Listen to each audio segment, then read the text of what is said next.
La vie est apparue sur la Terre il y a environ 4 milliards d'années. Elle a atteint depuis lors une perfection et une beauté étonnantes. Une merveilleuse planète pleine de diversité et de vie, dont le plus grand miracle est bien celui de l'amour.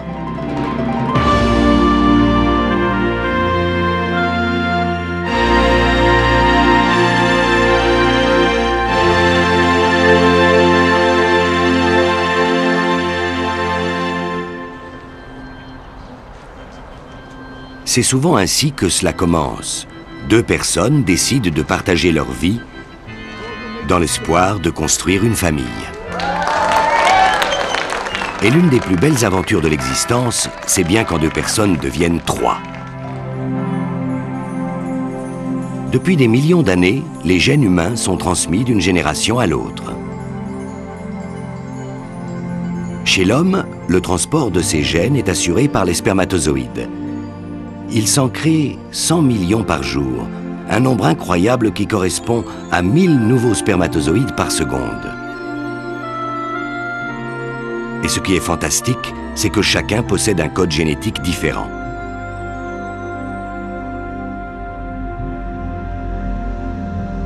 Cette énorme production s'effectue dans les deux unités de fabrication du sperme chez l'homme, les testicules. Ils sont constitués de nombreux tubes hélicoïdaux minuscules.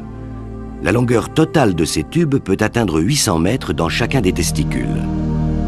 Et un spermatozoïde met 10 semaines à se développer.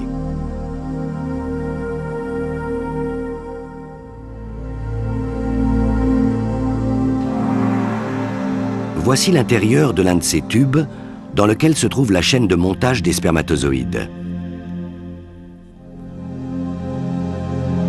Les cellules souches sont accrochées le long des parois des tubes. Puis elles se divisent et se déplacent vers le centre du conduit pour entamer leur période de maturation. Au fil des semaines, ces cellules développent une tête, un col et une queue appelée flagelle.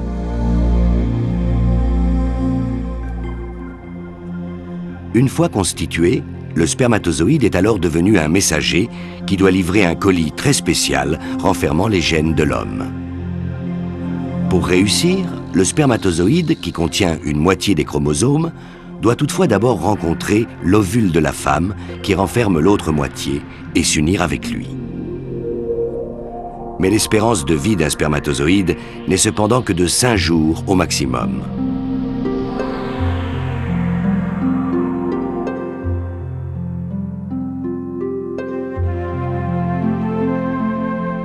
Le corps d'une femme a une approche un peu différente pour transmettre ses gènes. Le mécanisme de reproduction féminin est en effet consacré à la qualité plutôt qu'à la quantité.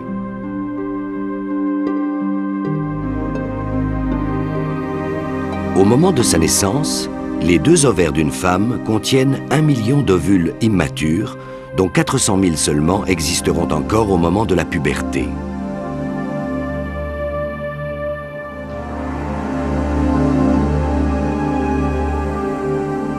Mais de ce nombre, un seul œuf parviendra chaque mois à maturation au cours de sa période de fertilité, c'est-à-dire environ 400 au cours de la vie d'une femme.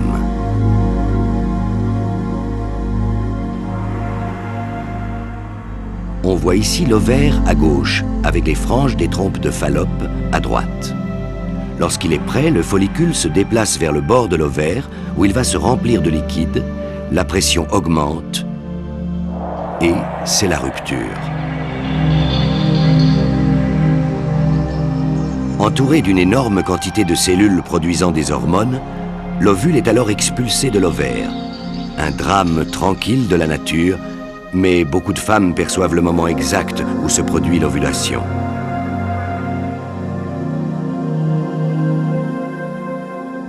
Des milliers de cellules nutritives accompagnent l'ovule pour lui fournir de la nourriture pendant les quelques jours de sa vie.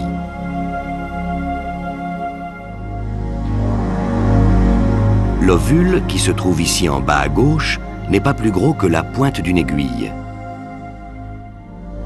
Les franges très souples des trompes de Fallope tente de capturer l'ovule.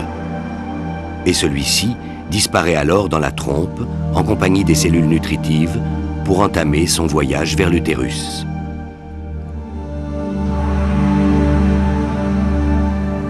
C'est le début d'un périple fantastique que nous suivons ici dans la trompe de Fallope, dont l'apogée sera la rencontre de l'ovule avec les spermatozoïdes.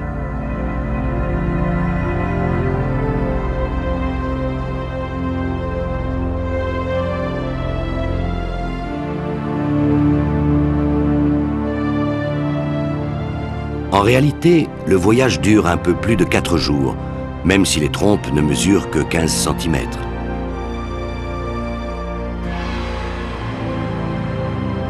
Dans un mouvement synchronisé, des millions de minuscules cellules ciliées font avancer l'ovule.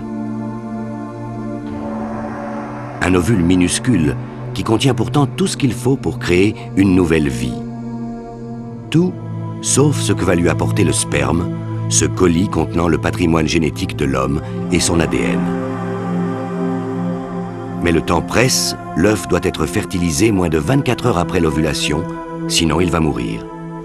La reproduction sexuelle est un combat contre la pression du temps, et c'est une affaire compliquée et risquée. Alors pourquoi se donner tant de mal?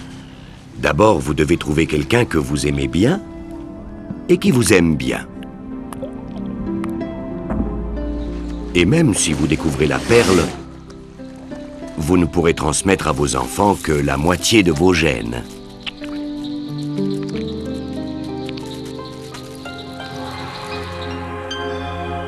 Les toutes premières formes de vie, comme ces bactéries, ne se donnaient pas tant de mal.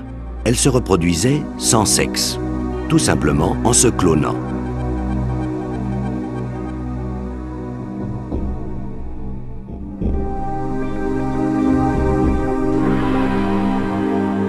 Et même ces organismes aquatiques primitifs font des copies conformes d'eux-mêmes.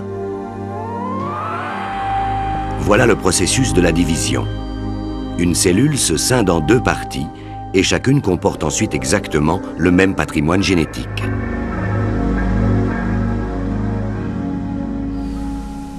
En fait, nous ne savons pas comment l'évolution a créé les sexes, mais nous savons pourquoi.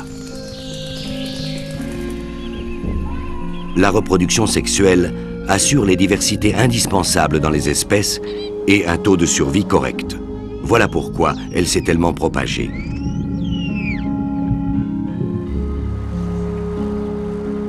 La reproduction sexuelle semble exiger l'observation de rites dont les variations sont infinies. Chaque espèce a en effet sa propre méthode. Les animaux, aussi bien que les humains. Le flirt est un stratagème très ancien en matière de reproduction. Et les regards, tout comme les sourires, tiennent une place importante dans le rituel des humains. Et comme on dit, il faut que le courant passe pour que ça marche. On sait que dans la nature, les mécanismes de reproduction sont influencés par les odeurs, provoquées par des molécules chimiques que l'on voit ici agrandies 2 millions de fois grâce à un microscope électronique. Ces molécules chimiques s'appellent des phéromones. Certains scientifiques pensent d'ailleurs qu'elles ont aussi une influence sur la sexualité des humains. Il existe en effet un organe sensitif particulier qui enregistre les signaux de la phéromone et les transmet au cerveau. Il se trouve au fond du nez. Il a une forme arrondie, comme on le voit ici, au milieu de l'image.